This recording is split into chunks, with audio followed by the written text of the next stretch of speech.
Wow in 1 minute. BNS 67 explained. স্ত্রীর সঙ্গে জোরপূর্বক শারীরিক সম্পর্ক আইনত অপরাধ, কি বলছে নতুন আইন? আপনি জানেন কি এখন স্ত্রীকে সম্মতি ছাড়া স্পর্শ করলেও জেল হতে পারে? আজ আমি অ্যাডভোকেট সুধাঙ্কর ঘোষ আলোচনা করব নতুন ভারতীয় ন্যায় সংহিতা 2023 এর ধারা 67 নিয়ে। চলুন শুরু করি। প্রথমে জানতে হবে ধারা 67 কি বলে।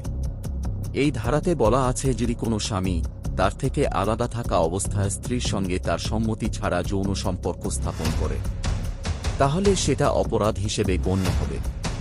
এই অপরাধের সর্বনিম্ন শাস্তি 2 বছর জেল আর সর্বোচ্চ শাস্তি 7 বছর পর্যন্ত জেল, সাথে অতিরিক্ত জরিমানা হতে পারে।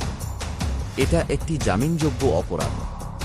এই আইনে বিবাহিত নারীর মর্যাদা ও সম্মান রক্ষা করে বলে মনে করা হয়।